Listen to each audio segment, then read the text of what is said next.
Are you? I'm doing incredibly well. I'm sorry for the delay. I had to get more coffee. It's been a very long start to this docket. I honestly don't know how you do it. I'm very impressed. That is incredibly high praise coming from yourself. Look, not everyone knows who you are. Can you give us some context into you? And to be perfectly honest, if they don't know who you are, they're probably living under a rock. But just for those that are, Oh, of course. I mean, I think the majority of people wouldn't know who I am, but I am Grace Andrews. 2 months ago, if you'd asked me what I did, I would have said that I am brand director at the Diary of a CEO with Stephen Bartlett and Flight Story. But having left 2 months ago, that is no longer my title. My title is still something I'm figuring out, but I am a creator entrepreneur who is building audience before product. I share content of my inner thoughts and inner workings when it comes to brand content creator world on LinkedIn, Instagram, and YouTube, and most recently launched a collaborative newsletter over on Substack. So I do a lot of speaking, I do brand partnerships, I create content, and primarily I'm focused on where the creator economy is heading and the role I can play in that industry that as it develops. That's look, me. one of the few things that I don't get to do on this show is quite often just have a very, very open and transparent conversation, right? Like everyone's got an angle, everyone's got this. And we wanted to use this, I wanted to use this time to basically pick your brain, right?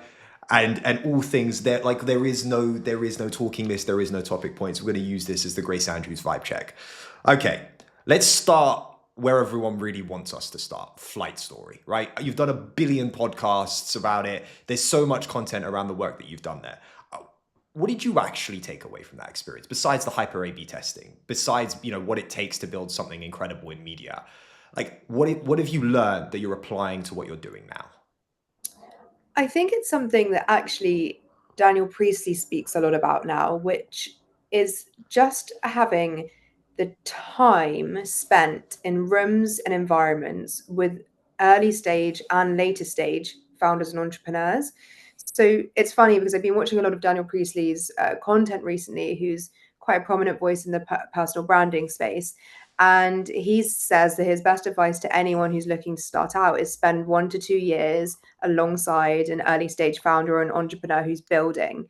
And obviously, I never had that advice 5 years ago when I started working with Stephen Bartlett, but it's funny because that really is how it's played out for me. I unintentionally worked very closely or alongside one of, I guess, Britain's greatest entrepreneurs of the moment. And it yes, there are so many things I took away in terms of strategy and mindset and principles and all of that side of things, and especially in the content social media space because that's what we both lived and breathed. But it was more about the rooms I got to be present in and observe and almost absorb by osmosis Hmm. that I think is what is so unique about those opportunities. Because yes, I can sit here and list off the way we tested thumbnails, and I can talk to you about our failure mindset, and I can talk to you about those principles, which I do share on podcasts. But I think it's almost the parts that I could never quantify Hmm. or properly explain.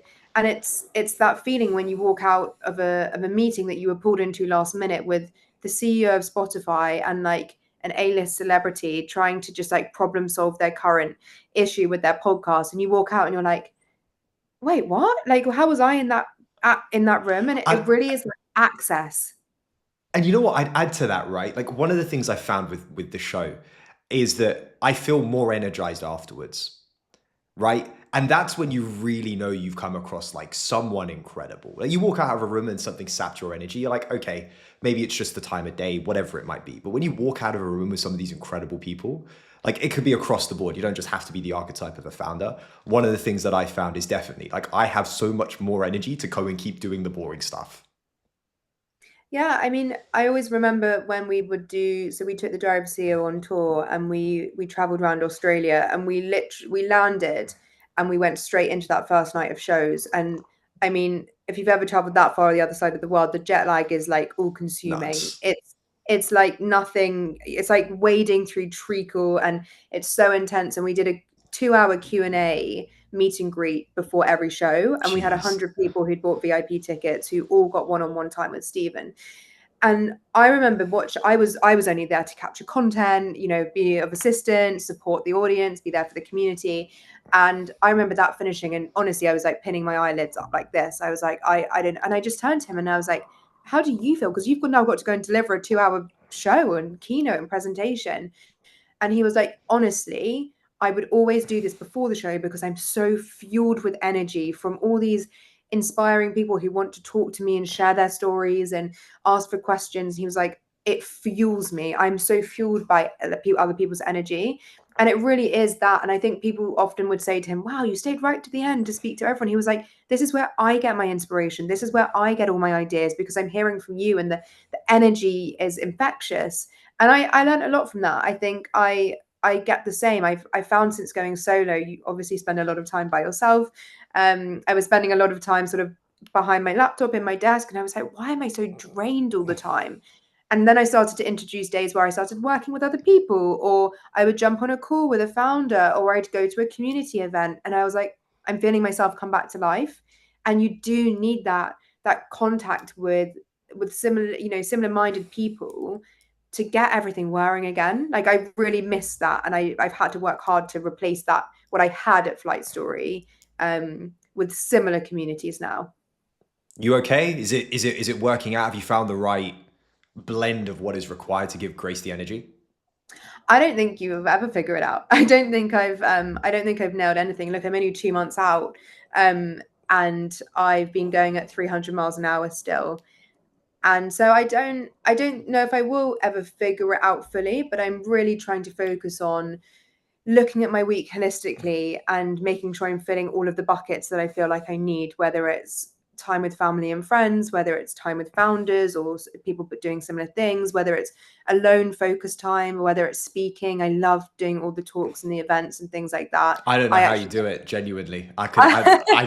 I'm sure I could, but it's like, is that really what I want to do? yeah, it's an interesting one. I think for now, because I'm not selling anything. I have Yeah. no product to sell. There's no Oh, catch. so actually, There's you can no go in and it's just free reign. it's like I can talk about the things that I think about all day, every day, and people pay me to do it. So for me, it's like this Oh, I crazy, like that. luxurious experience where I mean, I'm also like a drama kid. My background is like I love being on stage. The adrenaline rush before it is everything. I live for that moment. So the fact that people want to pay me to explore what I'm thinking about is really cool to me. So I know a lot of people find that side of things really draining, but I actually find that side of things really energizing as well. All right, I want to look to the future a little bit. Obviously, we're 3 months out of flight. We're looking at the world with rose tinted glasses. We're thinking about what are the future options for Grace Andrews. I really love, like, when we had a conversation around the community newsletter, the collaborative newsletter. I was like, huh? Like, why are you getting into this? Like, I get it from a revenue source, and then it came out, and I'm like, oh, I see what her and Jordan are doing here. This is really nuanced. It's not, I'm going to just deliver you content via another podcast. It's almost like you're opening up your own media arm, but it's this collective media arm of being able to share the relevant insights that actually we want to hear from, just raw and unfiltered. I think that's what more and more people want. They don't want curated highlights. It's why I launched my YouTube channel the week I left. And the main goal with my YouTube was just raw honesty. And I said, I don't know where this is going, but I'm going to document it. And I think the reason it's gone down so well and I've had such incredible, intense reaction to it is because people are craving that uncurated, unedited narrative of just what it takes and who what it takes to just be consistent when no one's watching. Those hours and those weeks when you just feel like what's the point, and that's when most people throw in the towel.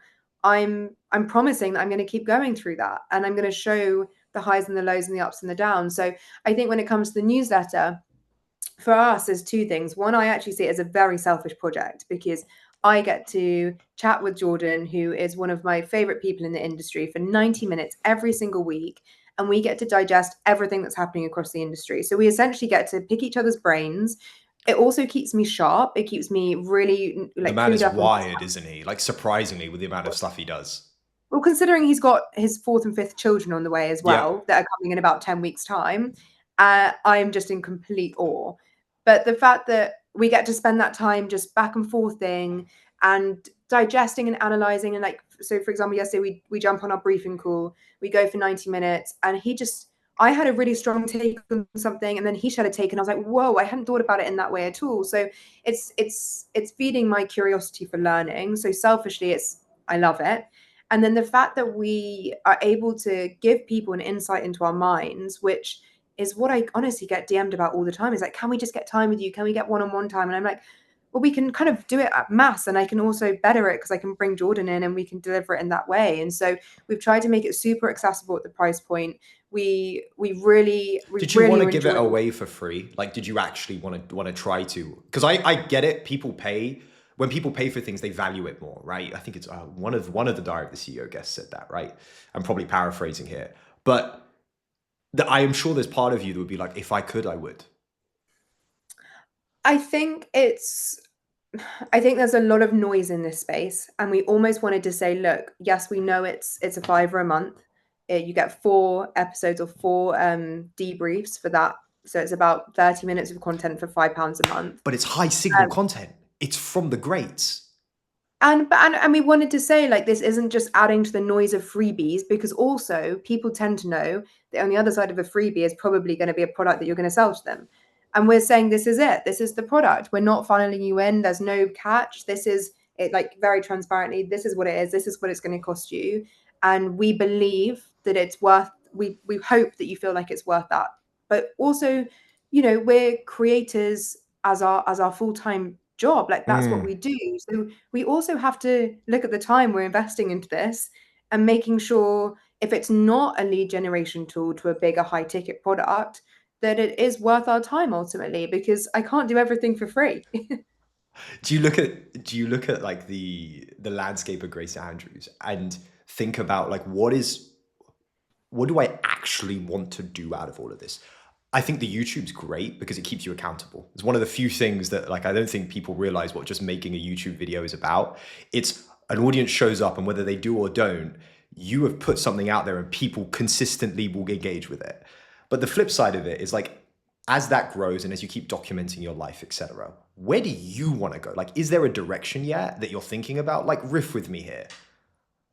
I think there's the problem I'm currently in is that there's too many directions and I've got to choose my path, or I've got to at least choose the path that I want to start on. I think the benefit of building a brand has given me this intense level of visibility and awareness of me. And so by leaving, I've had many an opportunity land my way. And actually, I'm trying not to get distracted by the noise of the opportunities and really sit back and go, okay, who am I and what do I want? And I'm working with a coach to sort of figure that out right now, because also when you work at a fast-paced startup, that is your world. That Mhm. is what you want. That's all you can think about. You don't have headspace to go, wait, who am I and what do I want and what matters to me? So I'm doing a bit of unlearning at the moment to then sort of be able to springboard forward. So all these little projects, these like media bits I'm doing, they're all sort of things that are scratching the itch for now, but I'm very passionate about building something of my own. I want to make a mark in this industry that's going to last the test of time. It's going to be sort of a legacy piece. Like an And Ogilvy almost.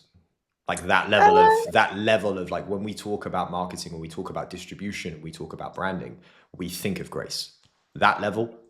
yeah, I think I would like to. I think I would like to be a respected authority in the space, and I think I can only get so far by continuing to just sort of speak and create content. I need some like substance behind what I'm doing, and so I'm very much still figuring that out. I think there were I looked at some formats that some big creators are creating. I think of something like Amelia de Moldenberg's Chicken Shop Date. Yeah. I think of and I think of these different formats that have been going for years and are Uh-huh. only just starting to see this like absolute lift off now.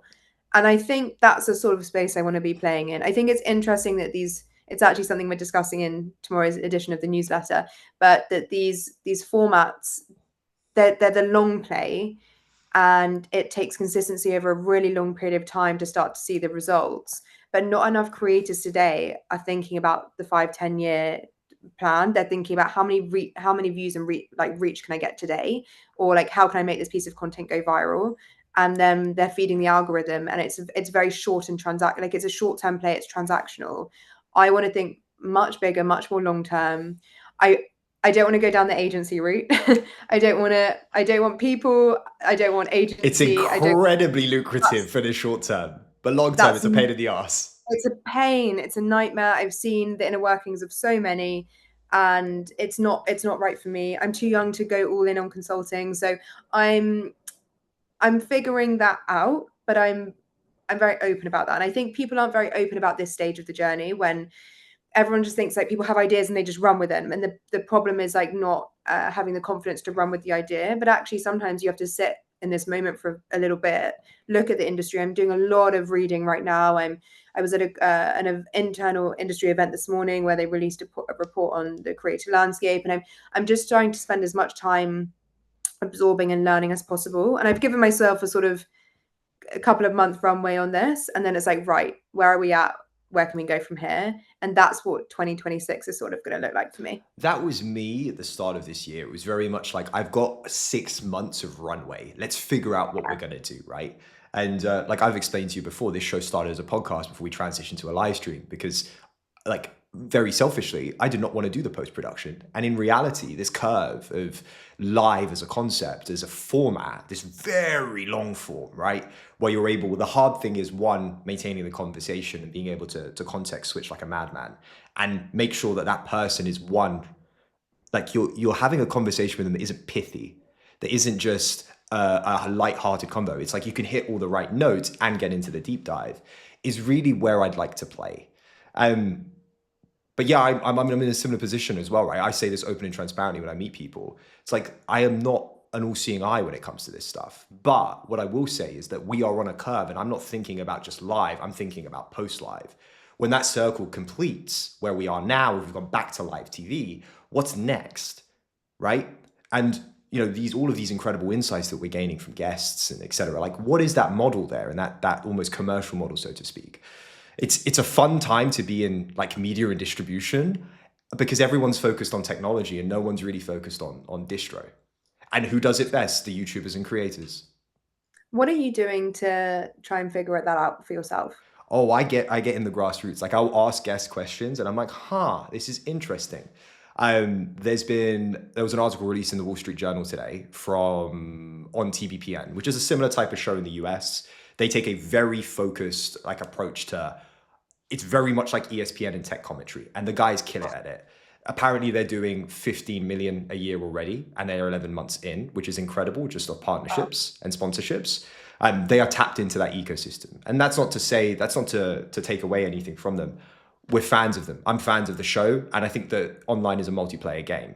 What's really interesting there is like, how do you elevate that product, right? Because if we're selling content and the partners are wanting to sell content, they look at like, how can our brand get integrated?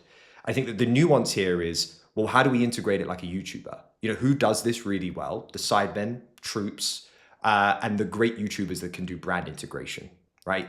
I speak quite closely with the partnership team over at Calfreezy, and I've learned a lot from that team on like, how do you integrate a brand into content so that there is no drop off? And I think that taking those learnings and applying them from different places is really where like I strive to be in. Because if you're not taking models and approaches from other places, you end up in this like content ecosystem where nothing works. Because all you're doing is taking the best from the hits. And I want to take the best from like healthcare and marketing and YouTubers and apply it into this model. Because when tech meets distribution, it's like wildfire. I love that. I think it's so important to I guess be industry agnostic in where you're seeking inspiration and insight from, because I mean the best ideas, as you said, are a culmination of all the other best ideas that come together, and then a little dose of original thinking, I think, as well. Yeah, you know it better than anyone. There is no new idea. It's like, what is the remix that I can give that's culturally relevant today? And like, how can I apply my lens to it that keeps me charged throughout all of it, right?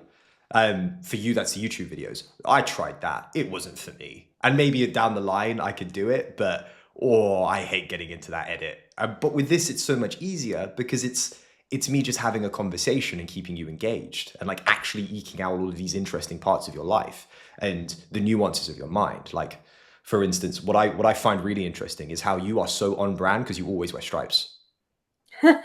Right, I've Do you think noticed this across. Like, go back and look at what you've worn in previous podcasts, etc., and what you post. Stripes take up a large amount of like the clothes that you wear, and it's very like for me, it's very identifiable because no one else wears stripes like you wear stripes. Different colors. that's interesting? I can literally think of the like things I reach to the most. It's something I'll feed that back to my stylist. That's very funny. On the that's interesting, isn't it, as well? Because I sort of reject the idea that you need to have like physical like material like recognizable items, but But I it think we probably works. do it by default. I mean, everyone used to with Stephen his trilby hat, like everyone used to remember him Yeah. for wearing this like black hat, and like it was so identifiable. And then I think to the Perfect Head team, who we work really closely with, they're always in green, Hmm. and it's sort of at first you think, oh, that's quite comical, that's quite funny, But that's and why then it it does works. it sticks in your brain, like it creates that stickiness, which is ultimately what we're all trying to do for like attention and retention with customers and like just occupy a space in their mind. And so now when I see green clothes in the shop, I'll send them a picture and be like, guys, you should get this, because it makes me, it's an association thing, which it's been proven to work time and time again. It's nothing new, as we said, it's nothing new, but It's the it's small wins, right? Like, how do you get those things to compound so that when you reach that person's product, they're instantly ready to purchase, right? Because that's what we're doing is you want to win share of mind consistently. And, one of the things I like, let's not gatekeep anything. Let's just do this. One of the things that I do that most people tell me not to is like, do not post that amount of content on LinkedIn because it's counterintuitive to the algorithm. But for me, I want to win share of mind. I want you, when you think about technology and business, to think about ventures. And I can only do that if I overwhelm your feed. But instead of just overwhelming it with terrible content, how do I overwhelm it with content that's valuable to you right here, right now? Are you Because using any sort of, go no, on. go on. Am I using any Are tools? Nope. It's all hand built. Like I craft everything. I crawl through every piece of content. AI just can't do it yet. We had the V team on earlier, and I know that they're building an incredible transcription product. And I told them openly, like I've churned 4 times because it can't do what I need to do. But I always end up coming back because the model gets a little bit better. The tech gets a little bit better. But we're not there yet. And we look at the biggest creators on the platforms, and they have a lot of people behind them. And it's not just, you think it's all magic, but it's not. Yeah, I mean, for Steve's personal team, we used to have 4 people across his personal content, and that's not including the driver CEO. So I think people always used to get excited when Steve would like something on LinkedIn, and I'd have to quietly let them know that it probably was a member of the team. But having said that, he is still super. There's different levels. I know some CEOs and some businessmen who they wouldn't even know the login to their platform, whereas Steve is the opposite of that. He in fact now posts himself more than ever before, but he does a lot of testing for his books and book content through sharing LinkedIn posts. So it's no, for sure. There are always teams behind these things. I mean, people always try and want to replicate the Diary of a CEO, right? They want the trailers, You they want can't the reach, compete. You just they want can't. the growth. And I said, well, we've got a team of 20. Like if you want to hire a team of full-time people dedicated to the show, only the show, 20 people, like then we can talk. But the manpower behind it and the obsession behind it, it's not a case of just replicating a hook or replicating a guest. Like you're replicating the top of the iceberg without acknowledging the massive hidden iceberg underneath the water surface. Can So I ask quite transparently? Coming yeah, from that high performance world of like curated content is everything, right? It's like yeah, everything's tested. yeah. Well, I mean, we've got some more of the team coming on in the next couple of weeks. I found a way to get inside that black box. Just been very transparent with them. Um, is part of the shift to authentic content or just you being you because you got tired of that? Not just because the landscape shifted. I think it's probably two things. I also think multiple, like two things can be true at the same time. Like I think there is definitely a world where high production content still has a place and Hmm. people are watching and listening to it more than ever before. I think for me, I am currently a one person team. So I'm thinking about well, I've got a few freelancers supporting me right now, but I'm thinking about like how can I be consistent with my output and what is realistic and consistent for me. And for now, I've had to reduce all of my expectations, basically of everything I've learned, of test every single thing before it goes out. I know that that's the place I want to get to, but right now I don't have the manpower, I don't have the resources, I don't have the funding behind me. Do I want to get back to that stage? 100%. But I've also got to be comfortable with what's realistic for now and not wait for perfection. Like if I waited till I was ready for that, I wouldn't be creating anything right now. And I think there's this missed opportunity. So I think I would say I'm striving towards that. I think I'm striving towards maybe less so the like high productionness of it, but the machine behind it. Because I've seen firsthand what happens when you start testing titles, when you start testing thumbnails, when you start to create storyboards with a title in mind, when you create YouTube, and when you test all of these little intricate details, the marginal gains are really significant. So I'm trying to get to that engine side of things. I think with the high production level of things, for me, I'm probably creating for content I like to consume, which Mm-hmm. is much more raw, vulnerable, off the cuff. We're Which is, also let's be seeing honest, this, what works. If you create for and we're yourself, you seeing are this your first trend. customer. Like we're seeing what people, I'm reacting to what people want, and they want more. They want less production. They want less polish. They want me to jump on anything with my phone if I'm in the car and just chat. And I think it depends on what you're trying to achieve, right? Mm. But for me, I think there will be high production that comes into my world eventually, but it doesn't serve a place right now when you think about input versus results. I love it. Look, last question. When you look at the industry as a whole that you operate in, because it's a combination of marketing and content, who do you take inspiration from? And not Diary of a CEO or any of those guests outside of that, because you've been too close to them. Yeah, and I think it's weird. I find it hard to say that I take inspiration from them because I was so part of it. Like Yeah. we did so much of it together. But who do I take inspiration from? I probably people who are super like separate to the industry. Like I'm really inspired at the moment, probably because her story is so public and everyone's talking about her leaving, like Anna Wintour from Vogue. Like I'm really inspired by like powerhouse women because I think I can see myself, I see parts of myself in them and their like determination and their unshakable ambition. But and so like Emma Greed as well, another one. I'm really, really very inspired by her, particularly because she's also been able to become a mother during this time and have 4 children, but also still smash it. Alison Ellsworth, the founder of Poppy, taking that business from market stalls to 2 billion in 8 years, primarily through content, whilst also having children along the way. Again, I think for me, it demonstrates that as a woman, as a female, as a woman, we don't need to necessarily sacrifice one thing for the other, which I think has always been perhaps a fear of mine. So I think that's more of a holistic inspiration. In terms of industry, I'm inspired by anyone building anything, like genuinely anyone who is obsessively building anything. I'm I'm super inspired by, and they tend to be maybe like more early stage people or people who are just starting out. I think I'm less so inspired by maybe some of the big shiny salesmen who are at the top, who's the names you probably think of when you think of marketing and social media, because I just think it feels so far removed and so distant and so unattainable um, that it doesn't particularly inspire me. Oh, sorry. Grace, this has been an absolute pleasure. I appreciate the time. I'm looking forward to doing this again. We've got to make this a regular occurrence in your diary. You just turn I up, would we rock and roll. I would love this. This is the lowest lift, easiest thing for me, and I really enjoyed it. Thank you for having Nice. me. Pleasure's all mine. I'm looking forward to doing this again. Where can they find community service? Community services on Substack. If you follow me on Instagram, it's linked in my bio. I'm at Grace Andrews with 3 S's because Meta hasn't given me my proper name yet. We're going to buy that for you. Grace, thanks so much for the time. Appreciate you. Pleasure. Bye. That was Grace on the